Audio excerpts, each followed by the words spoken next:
Corona virus کی وبا نے جہاں دنیا بھر کے تقریباً تمام ممالک کو اپنی چپیٹ میں لے لیا تو خلیجی ممالک بھی اس سے متاثر ہوئے بغیر نہیں رہ سکے۔ بلا شبہ پیٹرول کی دولت کے باعث خلیجی ممالک معاشی طور پر مستحکم رہے ہیں، لیکن پچھلے چند مہینوں میں لاک ڈاؤن کی وجہ سے کئی ادارے بند کر دیے گئے ہیں، جبکہ دیگر کئی اداروں میں ملازمین کی تخفیف یا تنخواہ میں کٹوتی کا سلسلہ چل پڑا ہے۔ ایسے میں خلیجی ممالک میں مقیم ہزاروں تارکین وطن ملازمت ختم ہونے کے بعد ہندوستان لوٹ چکے ہیں اور یہ سلسلہ اب بھی جاری ہے۔ بیرونی زر مبادلہ کی وصولی کے معاملے میں ہندوستان دنیا بھر میں سر فہرست ہے۔ پچھلے مالی سال ہندوستان کو دنیا بھر سے تقریباً 74 بلین ڈالر کی رقومات روانہ کی گئی تھی۔ سوئس بینک کے تحت امریکہ میں قائم UBS بینک کی حالیہ رپورٹ میں اس بات کا خدشہ ظاہر کیا گیا ہے کہ جاریہ مالی سال میں پچھلے سال کی بنسبت ہندوستان کو ترسیلات کے ذریعے حاصل ہونے والے بیرونی زر مبادلہ میں 25% تک گراوٹ ہو سکتی ہے۔ جہاں پچھلے سال ہندوستان کو تقریباً 74 بلین ڈالر زر مبادلہ حاصل ہوا تھا، وہ جاریہ سال 55 تا 60 بلین ڈالر ہوگا اور اس میں 25% کی کمی ہوگی۔ ایک اندازے کے مطابق ہندوستان کو حاصل ہونے والے بیرونی زر مبادلہ میں خلیجی ممالک سے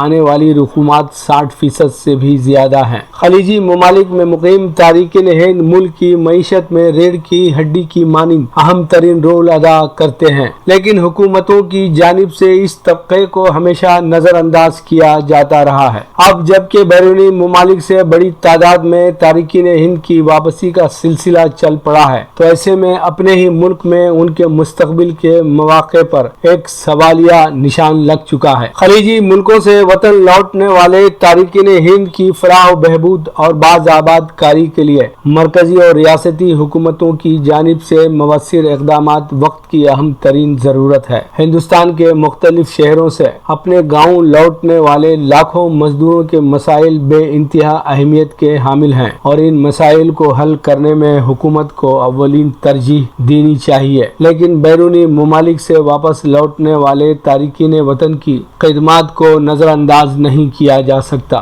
ضرورت اس بات کی ہے کہ خلیجی ملکوں سے واپس لوٹنے والے تارکین وطن کو ہندوستان میں روزگار کے مواقع فراہم کرنے کے لیے خصوصی اقدامات کیے جائیں۔ چھوٹی صنعتوں اور دیگر کاروبار شروع کرنے کے لیے آسان شرائط پر لون کی فراہمی سے کئی افراد کو چھوٹے پیمانے پر ہی صحیح خود کا کاروبار شروع کرنے کا موقع حاصل ہوگا۔ خلیجی ممالک متحدہ عرب امارات، بحرین، قطر، عمان اور کویت سے بھی ہندوستانیوں کی واپسی کا سلسلہ ہنوز جاری ہے۔ خلیجی ممالک کے تارکین ہند کا یہ طبقہ حکومت کی خصوصی توجہ کا مستحق ہے۔ لیجیے حاضر ہے پروگرام ورق ورق چہرہ، کتابوں پر تبصرے اور قلمکاروں کے تعارف پر مشتمل یہ ہمارا پروگرام ورق ورق چہرہ۔ ورق ورق چہرہ میں ڈاکٹر پرویز احمد کے مجموعہ کلام مر گیا ہدہد پر محترمہ عذرا نقوی کا تبصرہ سماعت فرمائیں۔ مر گیا ہدہد، یہ اس کتاب کا نام ہے جس کو میں عجب کتاب کہتی ہوں۔ یہ میرے مرحوم شوہر ڈاکٹر پرویز احمد کا مجموعہ کلام تھا جو بہت دلچسپ انداز میں شائع ہوا تھا۔ انہوں نے خود اس کو ٹائپ کیا، خود فارمیٹ کیا، اس کی جلد بنوائی بہت خوبصورت اور اپنے خاص دوستوں کو دی۔ انہوں نے مجھ سے فرمائش کی تھی کہ میں اس پر ایک پیش لفظ لکھوں۔ یہ اسی پیش لفظ کا کچھ حصہ پیش کرتی ہوں کہ اس تخلیق سے میرا رشتہ بہت پرانا ہے، جب نہ یہ غزلیں تھیں اور نہ ہی اس شعری مجموعے کا کوئی نقشہ ذہن میں تھا۔ وہ پرویز اپنے ریسرچ میں غرق رہتے تھے، کینیڈا میں تھے تب بھی ایک آدھ غزل کہہ لیتے تھے، لیکن جب ہم سعودی عرب آئے تو ان کا یہ شوق اور پروان چڑھا۔ ریاض کی ادبی محفلوں میں بہت سے ہند و پاک کے شاعر جو وہاں رہتے تھے وہ شامل ہوتے تھے اور باہر سے بھی ہندوستان پاکستان سے آتے رہتے تھے۔ شروع میں تو پرویز نے ان نشستوں میں لوگوں کی غزلوں کی فی البدیہہ پیروڈی سنائی یا اپنی مزاحیہ شاعری سناتے تھے۔ لیکن وہ کوئی کام سرسری طور پر نہیں کرتے. ان کی شاعری کا شوق بڑھتا رہا اور انہوں نے میر غالب کے دیوان کو اپنا اوڑھنا بچھونا بنا لیا. فن عروض کے رموز و نکات سمجھنے کی کوشش کی. وہ اپنی زندگی کو ایک کمٹمنٹ کی طرح دیکھتے تھے. تو ظاہر ہے ان کا نظریہ، سماجی شعور، بصیرت، فکر و احساس ان کی شاعری میں جھلکنے لگے. میں مذاق میں ان کی شاعری کو رولر کوسٹر کہتی تھی. یعنی ایک ہی غزل میں ہلکے پھلکے مزاحیہ اشعار بھی شامل ہوتے تھے، خوبصورت رومانی شعر بھی اپنی جھلک دکھاتے تھے، دنیا کے مسائل اور سیاسی معاملے بھی شامل ہوتے تھے. ان کی کسی بھی سنجیدہ غزل میں ایک آدھ کوئی بھرپور طنز یا مزاح کا شعر بھی شامل ہوتا تھا. اب دیکھیے، ایک غزل کے 2 شعر مختلف مزاج کے. یا رب وہ خواب خواب ہو جس خواب میں مجھے بکھرے شکست خواب پرندوں کے پر ملے، اور اینک لگا کے بھی جنہیں آتا نہیں نظر وہ چاہتے ہیں ان کو بھی جادو نظر ملے. مگر میں نے سوچا کہ جب ہم زندگی میں کبھی خوش ہوتے ہیں، کبھی اداس، ایک زندگی ایک دھوپ چھاؤں ہے، ڈفرینٹ موڈ ہوتے ہیں، تو پھر شاعری جو اظہار ذات ہے تو اسے ہی ہم ایک بندھے ٹکے سانچے میں کیوں قید کریں. انہوں نے پرویز اپنے ادبی روایت سے بھی جڑا رہنا چاہتے تھے اور جدت پسند بھی تھے.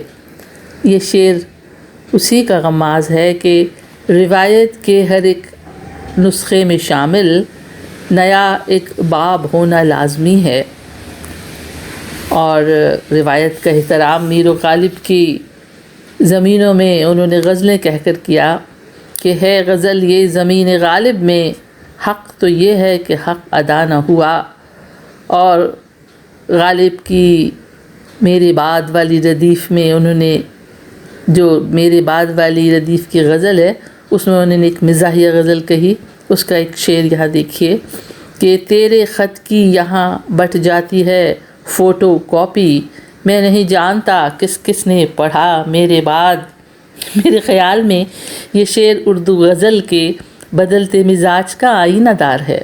خط اور نامہ کی روایت سے لے کر خط کی فوٹو کاپی بچ جانے میں ایک صدی گزر جاتی ہے اور روایت سے جدت کا رشتہ قائم رہتا ہے. پرویز نے اپنے شاعری میں کچھ غزلوں میں ردیف کے طور پر کچھ جانوروں کے ناموں کا استعمال کیا ہے. جیسے اس مجموعے کا نام ہے مر گیا ہدہد. ہدہد کو انہوں نے ترسیل کا استعارے کے طور پہ کمیونیکیشن کے معنوں میں استعمال کیا ہے. اور ان کی اس کا ایک غزل کا شعر ہے جس کی ردیف ہدہد ہے کہ کاش رکھتا نہ سر پہ تو کلغی، دیکھ تیرا بھی سر گیا ہدہد. اور بندر کی ردیف کیسے پگڑی اچھالتے بندر یار گر ہم نہ پالتے بندر. اور سورج کے سنگ اٹھے گی چڑیا، دن بھر دھوپ سہے گی چڑیا، جوش میں پکڑے دانا دن بھر بس خاموش رہے گی چڑیا.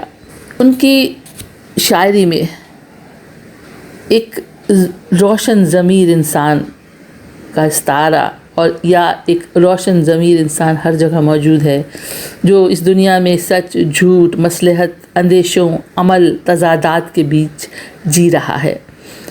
وہ انسان ہر جگہ بولتا نظر آتا ہے. وہ کہتا ہے وہ ایک خوبصورت دنیا کے خواب دیکھتا ہے، کہتا ہے کہ میری دعا سے ایسا ہو، کل کا موسم اچھا ہو. ان کا عزم ہے کہ امید ہے، ایک خواب ہے کہ ہاتھ آتی جو موسموں کی انا، ہم بہاروں کو عام کر دیتے. اور یہ انسان اپنی تاریخ اور شرافت کی میراث پر ناز کرتا ہے. اس کا اپنے تشخص ہے. تجھ کو کیا، تو پہن لے گا کسی کی ٹوپی، میرے اجداد کی دستار میرے سامنے ہے. یہ ایک حساس اور باخبر انسان ہے جو دنیا کے حالات پر گہری نظر رکھتا ہے. اگر جو سطح سے اوپر میرا یہ سر نہیں ہوتا تو آنکھوں میں میرے طوفان کا منظر نہیں ہوتا. اور وہ جانتے ہیں لوگوں کی تنبیہ کرتے ہیں کہ گلوں کے سوکھنے سے پیشتر ہی چمن سیراب ہونا لازمی ہے۔ انہوں نے بہت سے سماجی مسائل کو مزاحیہ انداز میں پیش کیا ہے، لیکن اس طرح کے ان مسائل کی سنگینی کا احساس زائل نہیں ہوتا۔ کہا ہے کہ کئی سالوں تلک مغرب میں بیلیں خود سنورتی ہیں تو پھر جا کر کہیں کرتی ہیں ایک شاخ ہنر پیدا۔ ہمارے دیش کی گنگا کا کیا زرخیز پانی ہے جو کر دیتا ہے پل بھر میں ہزاروں بے ہنر پیدا۔ اور پرویز کی شاعری میں کہیں کہیں رومانی اشعار یوں اچانک چمک اٹھتے ہیں کہ میں حیران رہ جاتی تھی کہ تیری آنکھوں کی رنگت دیکھ کر ہی ہم اپنے من کا درپن کھولتے ہیں۔ پھولوں کی رت آنے تو دو، اڑ کر آن ملے گی چڑیا۔ پرویز کے کچھ اشعار جو مجھے بہت پسند ہیں: منصب اعلیٰ پہ فائز تھے جہاں سنگ تراش، اب کھنڈر سا وہی دربار میرے سامنے ہے۔ اور سیدھے سادے انداز میں کیسی بات وہ کہتے تھے کہ ساتھ میرے تم تھک جاؤ گے، میں ایک سیدھا رستہ ہوں، تو بھی میلی چادر دھو، میں ایک بہتی گنگا ہوں۔ اور یہ بھولے بچے جیسے دل سے نکلے ہوئے یہ سچے اشعار ہیں۔ میں ان سے کہتی تھی کہ تم میرے بقول جو تمہارے سیاسی قسم کے اشعار ہیں، جنہیں میں عقلی اشعار کہتی تھی، مجھے یہ تمہارے سیدھے سادے اشعار بہت پسند ہیں جو بہت سیدھے دل میں اتر جاتے ہیں۔ اور میری پسند کا آخری شعر سنیے کہ ہزاروں بار امیدوں کی شمع کبھی مجھ سے کبھی تجھ سے جلی ہے۔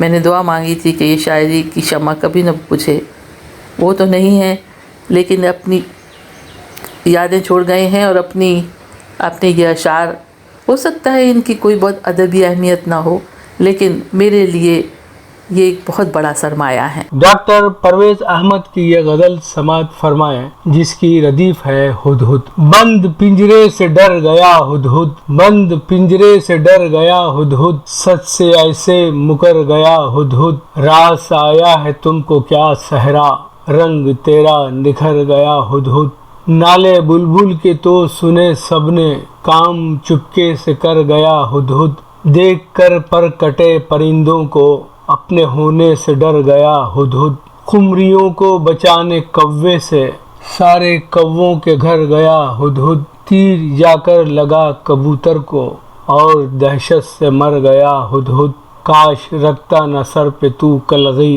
دیکھ تیرا بھی سر گیا ہدہد، دیکھ عقابی نظر کی کم نظری، دل تو میرا بھی بھر گیا ہدہد، کرگسوں کے سہارے اڑنے سے، پر بھی تیرا بکھر گیا ہدہد، چونچ لمبی ہے اس لیے یارو، بات لمبی سے کر گیا ہدہد۔ لیجیے حاضر ہے پروگرام ورق ورق چہرہ، کتابوں پر تبصرے اور علمکاروں کے تعارف پر مشتمل ہمارا پروگرام ورق ورق چہرہ۔